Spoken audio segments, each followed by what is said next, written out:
Hi everybody, it's Chris Sims from ComicsAlliance.com.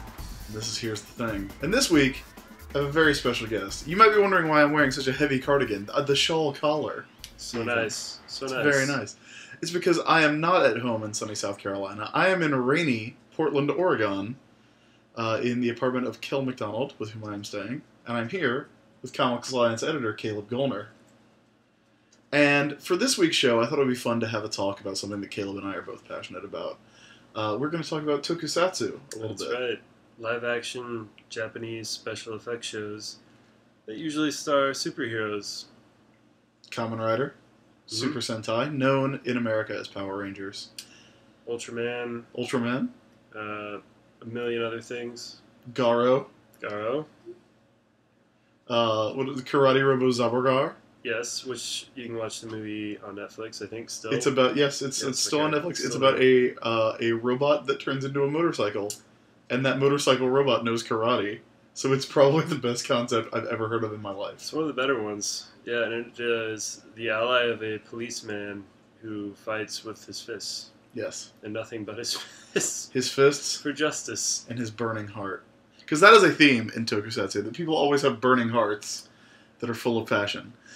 Now, Caleb, you, I believe, I'm pretty sure you and I came into it the same way, which is that we watched Power Rangers when we were kids. Yeah, more or less. And thanks to the copycat boom of shows that wanted to either compete or branch out from the Power Rangers like phenomenon, there were a ton of Tokusatsu shows that we actually got to blissfully take for granted because they were localized in ways that were potentially worse or better than the Power Rangers were from Super Sentai's footage. Now, those were shows, and a lot of them are available on DVD. We've actually highlighted a couple of them during my holiday gift guides for Comics Alliance. There's the Superhuman Samurai Cyber Squad. Yes, which is basically kind of an Ultraman type show. And there was VR Troopers. Mm-hmm. There was Big Bad Beetleborgs. Yes. There have been 2 attempts to do an American version of Kamen Rider, one of which was called Masked Rider, and then the other one was more recent in, 2010, 2011? 2009, called Masked Rider Dragon Knight. Kamen Rider Dragon Oh, is it actually called Kamen Rider? Kamen Rider, yeah. That's right, because the Halloween costumes came up on Amazon when I was looking for cheap Kamen Rider toys. You still get them through Toys R Us, if you're 7. Or very small. Yeah, or tiny.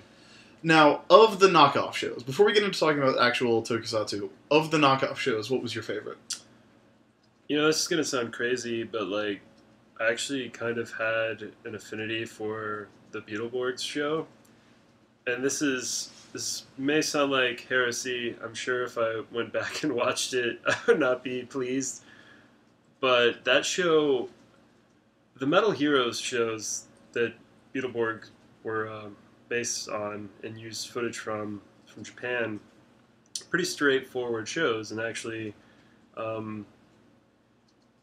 usually like soldiers, military type themes, cops, stuff like that. But Beetleborgs were kids who wandered into a haunted house, met a genie who was basically roommates with versions of the Universal monsters, like a Frankenstein type dude, a mummy, all that jazz, a werewolf. A genie who was dressed like an Elvis impersonator, who had a pompadour and a crazy gold lame jacket. And looked and sounded like Jay Leno, or a person impersonating Jay Leno. Yeah. To a degree. This voice. Yeah, he was kind of like a... Flabber. Yeah, flabber. So he had like prosthetic chin, big nose. The kids wander into the house on a dare or something, and they're in Southern California in some, orchard or something that is used in 1,000 other movies because it's so picturesque. And they end up, the monsters are afraid of the kids, and the kids aren't afraid of them, and they basically get Flabber to grant a wish. I'm glad that you're going so in-depth on the plot of the pilot. And actually, the pilot of the show, the theme song, explains what I just did in 30 seconds. 3 typical average shows. No, it's terrible. It's fine. Anyway, so they wish to be superheroes specifically the superheroes that they love. So it'd be like if you or I wish to be Spider-Man or something. You know, that's the plot of the show. And Right, because when you think of me, the one superhero that I love that comes to mind is Spider-Man. well, yeah, no, he's better. He's better than whoever you're. No, he's thinking great. of. No, he's great. He's great.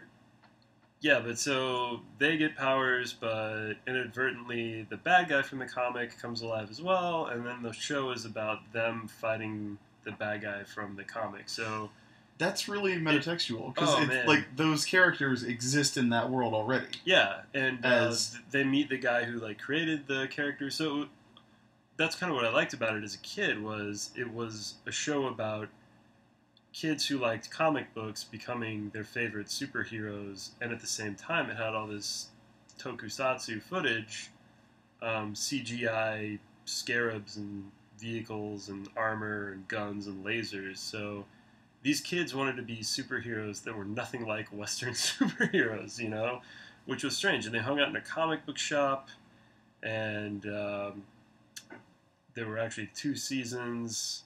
They got to use even more Metal Heroes footage, and for some reason at the time I liked it, and I was probably too old to like it. Don't look up how old I am or what year the show came out, because I was probably like 13 and should have been outside playing mailbox baseball or something. I don't know. Well, that brings up the question. Big Bad Beetleborgs is available on Netflix. The entire series is up there, much like Power Rangers. Power Rangers is entirely up on Netflix now, up through Megaforce. I think most of the Saban shows are. VR Troopers is on there. So have you gone back and rewatched it? I rewatched like a couple minutes. I think I watched the theme song just to show it to my wife, who always I enjoy seeing the polite head scratching when I show her like the weirdest stuff that I can. VR Troopers is legit kind of bad, just because it didn't have the budget of Power Rangers, and that whole season was probably filmed in an afternoon, like all the American footage. And the talking dog I actually liked, but it was just less of a budget, fewer characters to really latch onto. But I liked all the footage. I liked all the tokusatsu stuff. I didn't, as a kid, you don't, and especially when we were kids, you didn't have YouTube or other ways of finding out more about tokusatsu. Let's say. You could not type in Power Rangers into Wikipedia and find out about Zero Ranger. No, not. I mean, you could as we got a little bit older, but in '95, I mean, you would have to. I don't know. There was no keyword AOL. Ranger, you know, like there was none of that. So now, my favorite of the knockoff shows, and I've talked about this before, was a entirely American production called Tattooed Teenage Alien Fighters from Beverly Hills. Which she got me for Christmas. Which I did get Caleb for Christmas. I got it for you on DVD. I forgot it existed. And I didn't.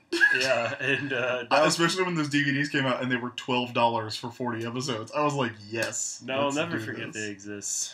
Now, the thing about that show was it was completely American. It ran on the USA Network, and it was so ridiculously low budget. Like, low budget compared to the lowest budget Power Rangers show you could imagine. And it is also, in retrospect, so super 90s that it watches like a satire. What? Yeah, it's almost like, who was the guy who produced all the Saved by the Bell shows? Peter Engel. Peter Engel. It almost had like that kind of flavor to it. Like, there were a ton of Peter Engel type shows for a long time. California Dream. That was the one I remember. And I don't know, it's like NBC always had a ton of them, or cable networks and whoever. And you could tell like Saved by the Bell was like the A show, and then like you would get to like the D show. There was like a show called Student Bodies and some other shows just like it, but you know, yeah, that was like the F show. Oh yeah, if you had like, you know, the top tier show, it was still that kind of like, it was like they had the same script writers as like a Peter Engel show, but they're like, hey guys, guess what you get to do today? You get to be a little edgier. You know, and they didn't know what to do with it, you know, so it's a wildly silly show. Yeah, the thing that gets me is that when you watch it, it's like someone making fun of shows from the 90s, because there will be lines where the Zordon type character, the stand-in for Zordon, mentor, he'll come in and say like, this monster will get, you know, has the power to give you a splitting headache, and the girl on the show will be like, "Is he from Seattle?" Because, alternative rock. Grunge music. It's so loud. So we've talked a little bit about the knockoffs. We probably should not have led with talking about the knockoffs. Yeah, I don't know. We can make the whole show about it at this point. We could, but I did want to talk about the actual Japanese tokusatsu shows. Because like I said, that's something that we liked as kids. Because it was on TV. And we without got Power knowing Rangers. it, like, what I liked about these shows, I didn't really like any of the American stuff they added to it. What I compare it to is when I was a really little kid, Barney was on TV, and I was on the cusp of going to kindergarten, and I was really young, and I was like, well, I like the stuff they do in between the songs, but then they do those songs, man. It's so annoying. That was kind of the way I felt about the American footage that was tacked onto the Tokusatsu stuff. It's like, love the Megazord, love the monsters, love the fighting, loved all that jazz. But then it'd be like, well, they're back at school, and I came to like Bulk and Skull later. They end up being the most compelling characters just by virtue of being on the show longer than anyone else. Yeah, that's something I found by rewatch. But that's the weird thing, because I'm the exact opposite. Watching it as a kid, I was really invested in the soap opera stuff. In the way that I was invested in the soap opera stuff of X-Men or the soap opera stuff of pro wrestling. I can see that. Where I was, if Tumblr had existed in 1992, yes, like I would have been totally shipping Tommy and Kimberly because I wanted to see that happen. Well, you and the rest of the world, man. Oh yeah, that's the greatest romance of our great romance of the 20th century. So did you ever stop liking it? Like what happened to keep you interested as you grew up, or what happened to bring you back in? I guess I was just kind of a couch potato as a kid. Really, a guy who loves nothing but comics, and anyway. But I would get home from school. School is long, recess is hard, whatever. And I would want to watch. School is long, recess is hard, whatever should be the first. Here's the thing T-shirt. Yeah, we'll do that. But we're kind of like Bulk and Skull looking at this. We'll get sued for using that music without a license. Only 30 seconds. What? iTunes style. Anyway, so I kept watching the show despite thinking I didn't like it, and I grew to just know it. And before I knew it, it was just a part of like my routine. And I think on Fox Kids, was that what it was before it changed to like a million other things? They would show like 2 or 3 episodes a day, and so the week would go by and you were pretty caught up on things. I didn't watch the show on Saturdays when it first came out. I thought it was kind of weird, and maybe it was on too early. I don't remember why, but I didn't really watch it until they started showing tons of episodes every day. Yeah. And I got caught up on seasons. I got all the way through Power Rangers Lost Galaxy. Pretty much watching it just, totally just the 90s equivalent of Netflix binge watching. Just watching tons of reruns. And before I knew it, I was caught up. And then weird stuff happened, and I felt like I was a little too old for it. Like Lost Galaxy was the last show I watched live, I guess. What's the one that comes after Lost Galaxy? Is that because Lost Galaxy, we should say, is terrible. Yeah, no, it was a good time. There is no Lost Galaxy. It was a good time to quit. Power Rangers in Space, though, I still really like. Not just because of the Ninja Turtles crossover, which is a whole episode of this show. Which is also terrible. Yeah, no, it's really bad. There's one point, I just have to say this, where the artificial intelligence that runs their ship, it gets hacked by Donatello. He does machines. Yeah, he does. He did this machine, and it says... You made it dirty. I know. It says, certified, turdified. And, it sounds like turdified. So, something good can happen or something terrible can happen, and it comes to mind. I want to say, that's certified, turdified. It's turd-like, or it's great, and then I emphasize the turtle part. I don't know. It was awesome and terrible. What brought me back into it, what brought me back into it was Samurai. Because Samurai was on, I think it was when I was working from my laptop and I was working in my living room. It's around the same time that I got into Gem, which is something else that I've been really into. So I would just turn on the Hub and Nick and watch them all day because I was 30. Yeah, why not? There's something weird about that, Chris. And I think what appealed to me about Samurai in particular, and then what continues to appeal to me about stuff like Kamen Rider Forza, which I've written about and I'm very much into, and Kamen Rider Double, and then going back and watching stuff like Gokaiger, is the same thing that appeals to me about American all-ages comics, in that they are largely unashamed of heroism in ways that American comics have moved away from. American comics have this desire... the demographic is skewed older. Right, there's for better or worse, you know. There's a very teenage idea in American comics that dark is serious and that things have to be complicated. And I like stories like that in a lot of ways. And I like stories about anti-heroes in a lot of ways. I'm a huge fan of The Punisher. Really? Yeah, huge. Huge. Yeah.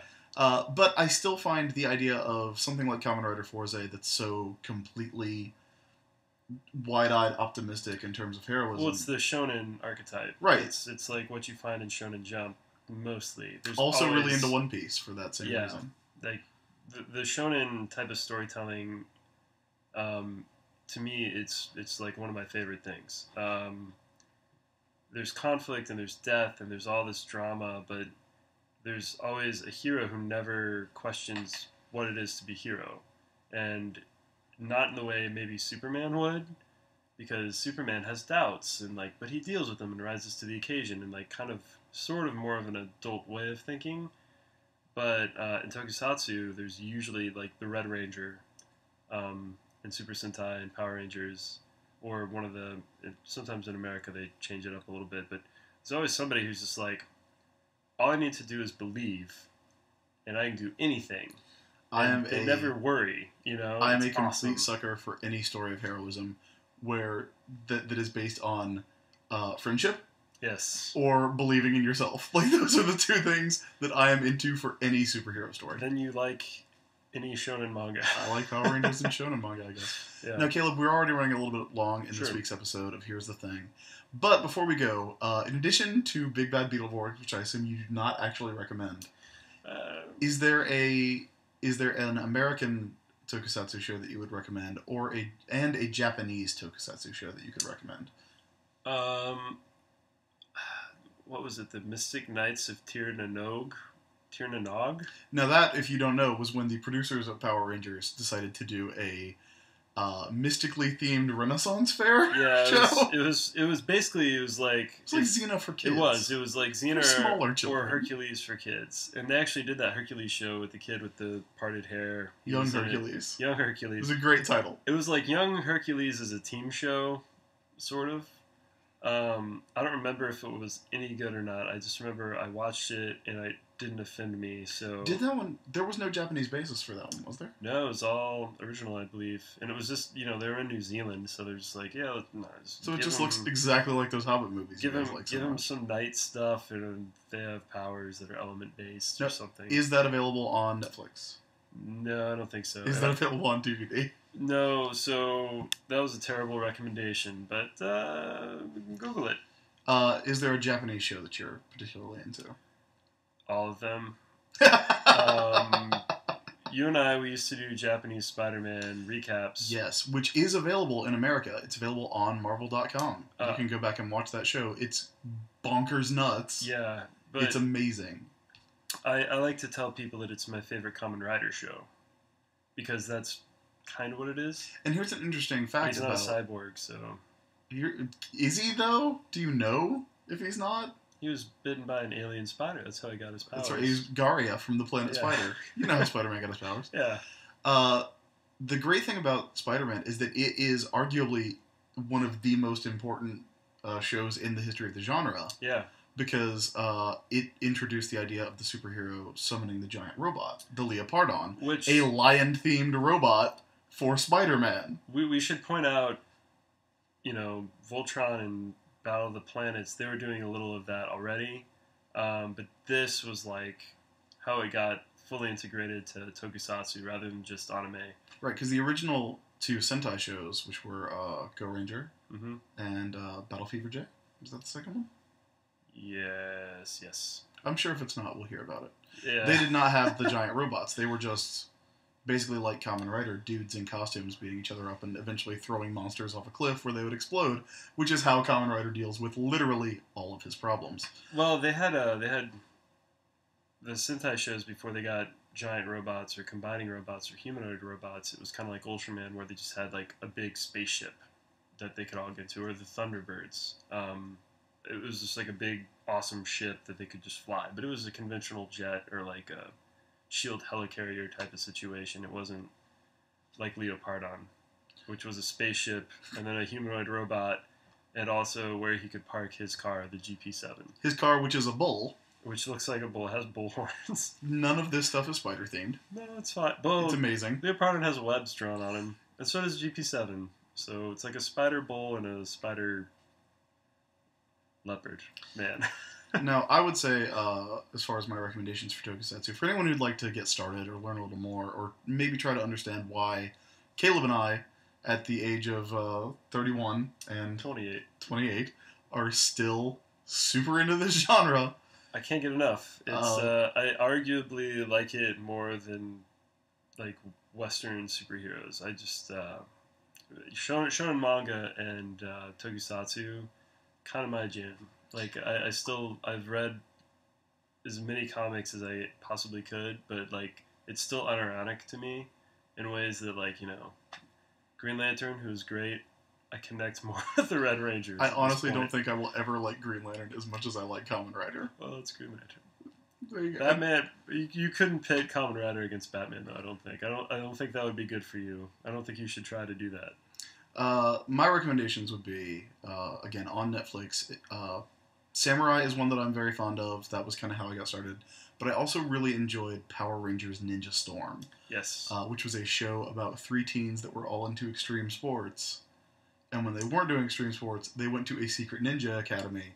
And then a villain showed up who just killed everybody in the ninja academy. I guess he kidnaps them. Well, and then no one's worried at all. They are not mentioned for 20 episodes. They'll find them. I mean, they're ninjas. It's fine. They were trained there too, you know? As far as Japanese shows, I'm a really big fan of Gokaiger, which is the show that the current series of Power Rangers Super Mega Force is based on. It's an anniversary show, and so it's a big retrospective of all the previous Super Sentai series. So you get them turning into the other Rangers, you get them meeting the other Rangers. And I'm really curious, I haven't seen a whole lot of Super Mega Force yet, but I'm curious to see how they deal with all the legacy stuff in that. They've actually, they've incorporated stuff I wasn't expecting under the guise of, you haven't seen this Ranger before, and so that's kind of interesting to me. It's really? It's kind of, I think it's equally like respectful. They make it, they turn it into something new for them.